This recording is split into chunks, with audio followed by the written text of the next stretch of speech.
In this video, we will study about the process of glycolysis. The word glycolysis is made up of two words. The word glyco means glucose and the word lysis means breakdown. The glycolysis is a metabolic pathway that involves systematic breakdown of glucose to produce energy. And the glycolysis takes place in the cytosol of the cells. First, we will have an overview about this process and then we will study about the various reactions involved.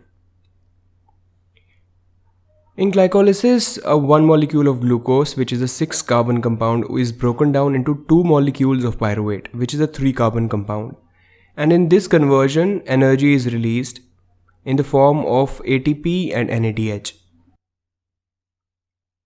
The pyruvate formed is further utilized in various energy producing pathways that produces more energy. The process of glycolysis takes place in 2 phases. In the first phase, the glucose is first converted into 2 molecules of glyceraldehyde 3-phosphate. Since this conversion involves addition of phosphate, the first phase actually uses energy instead of producing it. In the second phase, the glyceraldehyde 3-phosphate is converted into pyruvate, and it is in the second phase energy is actually produced. Now let's look at the various reactions involved in the glycolysis. So it all begins with a molecule of glucose that enters the cytosol, and the first reaction that takes place is conversion of glucose to glucose 6-phosphate. The enzyme that catalyzes this reaction is called hexokinase. The word hexo means 6, denoting the 6-carbon compound glucose, and the kinases are a group of enzymes that catalyze the phosphorylation reactions. So the enzyme hexokinase transfers a molecule of phosphate from ATP to glucose and converts glucose to glucose 6-phosphate. In this reaction, ATP is converted into a molecule of ADP. Hence, it utilizes one molecule of ATP. Next, the glucose 6-phosphate is converted into its isomer, the fructose 6-phosphate, by the enzyme isomerase. This is a simple rearrangement reaction. In the next step, the fructose 6-phosphate is converted to fructose 1,6-bisphosphate. That is addition of another phosphate group at the first carbon of the fructose ring.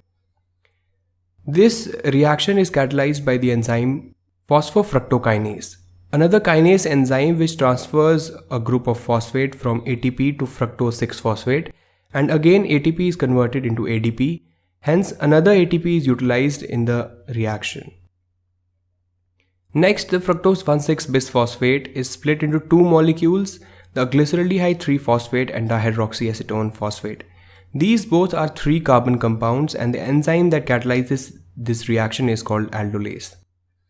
These all reactions compose the first phase of the glycolysis, and as you can see, energy is actually utilized in this process in the form of 2 ATPs.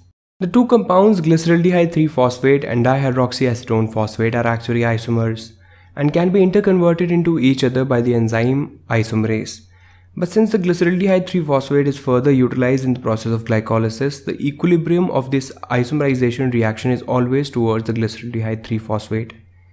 Also keep in mind that every molecule of glucose is split into 2 molecules, so every reaction of the second phase happens twice and produces twice a product.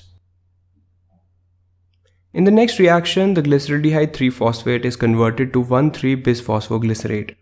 This involves addition of a phosphate group at the first position of the phosphoglycerate. The enzyme that catalyzes this reaction is the glyceraldehyde 3-phosphate dehydrogenase. And in this reaction, nicotinamide adenine dinucleotide, which is the coenzyme, is reduced to NADH, which is further utilized in the electron transport chain to produce more energy. Also, this reaction utilizes a molecule of inorganic phosphate. The 1,3-bisphosphoglycerate is converted to 3-phosphoglycerate by the enzyme phosphoglycerate kinase. This kinase enzyme transfers the phosphate group at the first position of phosphoglycerate to adenosine diphosphate, and in this process, a molecule of ATP is generated.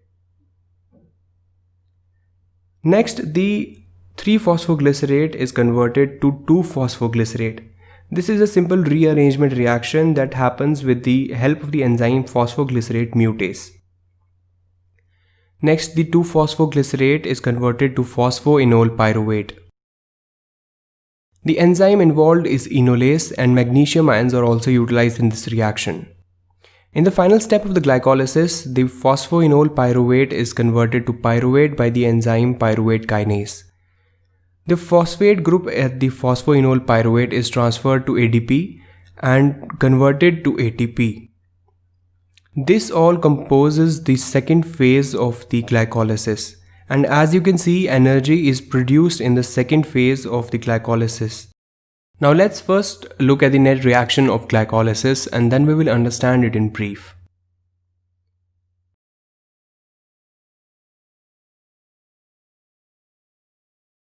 We have one molecule of 6-carbon glucose that splits into two molecules of 3-carbon compound pyruvate. There is a net utilization of only 2 ADPs.